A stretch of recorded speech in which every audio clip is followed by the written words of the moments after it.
नमस्ते बच्चों, आज की ऑनलाइन क्लासेस में आपका स्वागत है। पिछले वीडियो में हमने अपनी द्वितीय कक्षा की हिंदी की किताब का 14वां पाठ जो कि था देशभक्त बालक केशव पूर्ण कर लिया था। आज हम 15वां पाठ जो कि है घमंडी का सिर नीचा। 15वां पाठ क्या है? घमंडी का सिर नीचा, यानी जो घमंड करता है, अभिमान करता है कि मैं बड़ा हूँ, मुझसे बड़ा कोई नहीं है, या मेरे पास इतनी धन दौलत है, मैं इतना महान हूँ, तो ऐसे व्यक्ति का एक ना एक दिन सिर ज़रूर नीचा होता है। तो ऐसी ही बात को बताने के लिए एक छोटी सी घटना हमें इस पाठ में बताई गई है। ये घटना कौन से काल की है? आप मेरे साथ साथ अब इस पाठ को पढ़ना।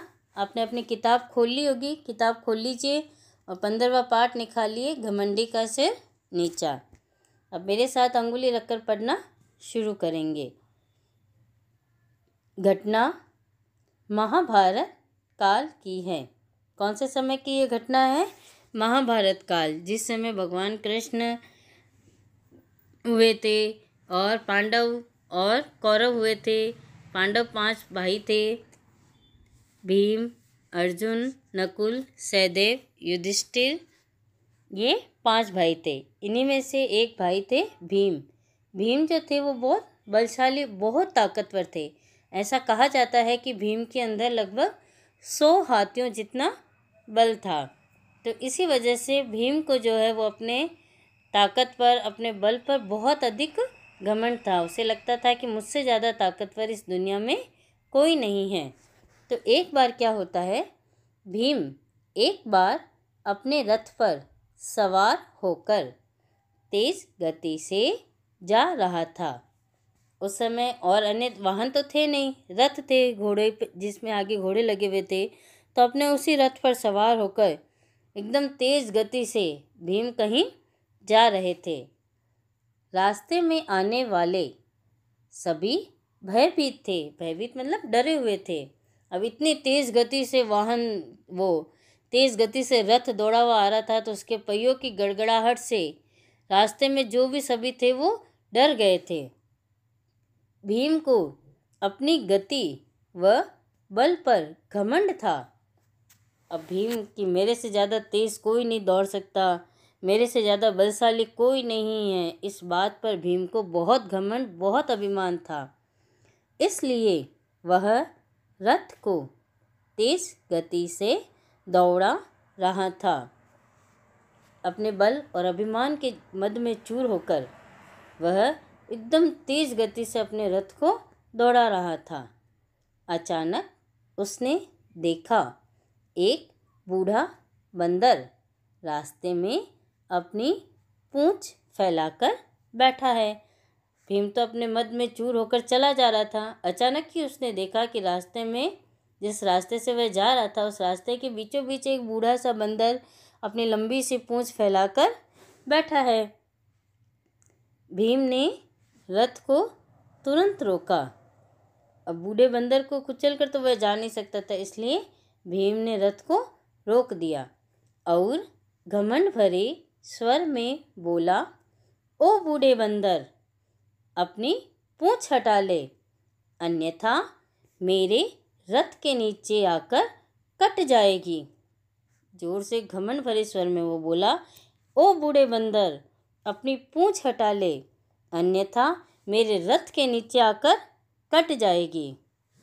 बूढ़े बंदर ने सहज भाव से कहा, हे वीर बालक, मैं बहुत बूढ़ा हो गया हूँ, जरा आप ही इसे हटा दो। आप बड़े ताकतवर दिखते हो, मेरी पूंछ हटाकर आगे बढ़ जाओ। क्या कहा बूढ़े बंदर ने? भीम तो बहुत घमंड भरे स्वर में बोला था, लेकिन बूढ़े बंदर ने एकदम शांत भाव से कहा कि हे वीर बालक, मैं बहुत बूढ़ा हो गया हूँ, जरा आप ही इसे हटा दो। आप तो बड़े ताकतवर दिखते हो, मेरी पूंछ हटाकर आगे बढ़ जाओ। भीम ने सोचा, बंदर बहुत बूढ़ा है। क्या सोचा भीम ने? भीम ने सोचा, बंदर बहुत बूढ़ा है, मुझे ही इसकी पूंछ हटानी होगी। अब भीम को भी लगा कि हाँ, ये तो एकदम कमज़ोर सा बूढ़ा सा वानर है, शायद अपनी पूंछ स्वयं नहीं हटा पा रहा होगा। तो ऐसा सोचकर भीम रथ से नीचे उतरा। जैसे ही उसने बंदर की पूंछ हटाने का प्रयास किया, वह गिर गया।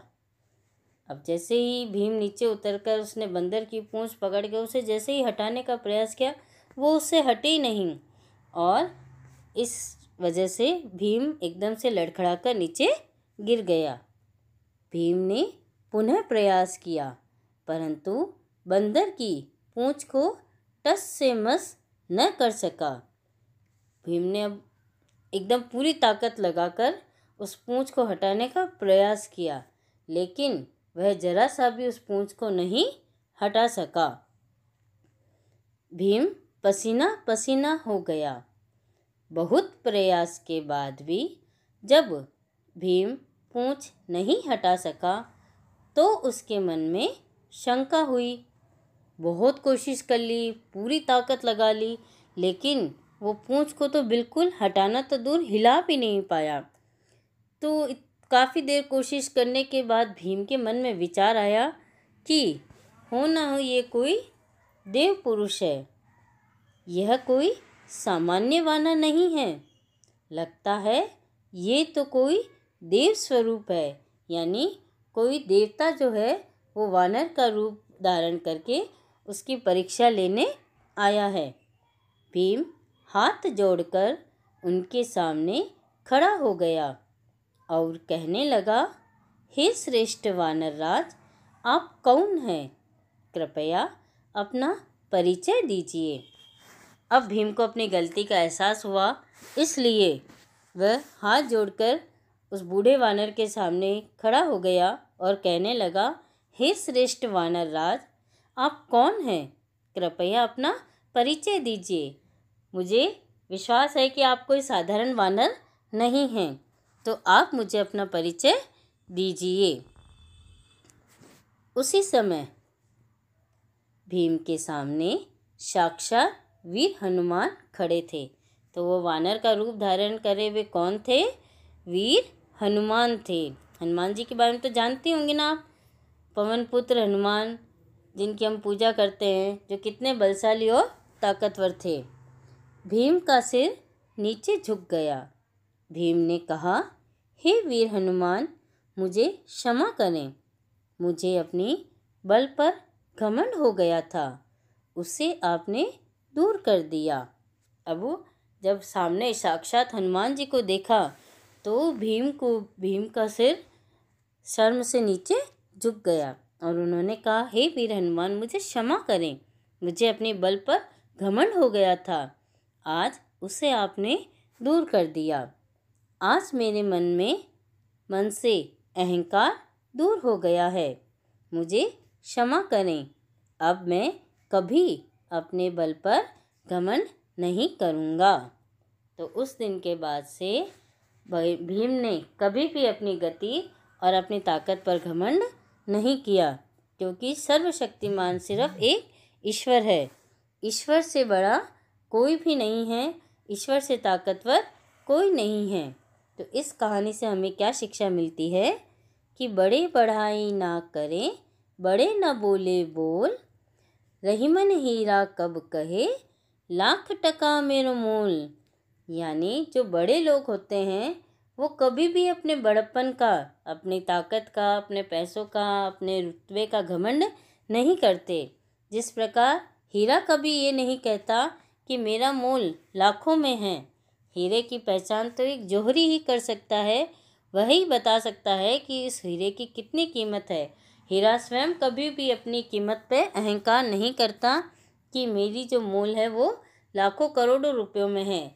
इसी वजह से वह कोयले की खदान से निकलता है, ताकि लोगों को भी ये समझ में आए कि जो है अनमोल चीज़ें वो कई बार कोयले जैसी तुच्छ चीज़ के बीच में से भी उत्पन्न हो सकती हैं। इसीलिए कभी भी किसी को अपनी किसी भी वस्तु पर घमंड नहीं करना चाहिए। अब आपको ये पाठ पढ़ना है, स्लेट पर लिखना है और 6 पंक्तियाँ इस सुलेख की करनी है।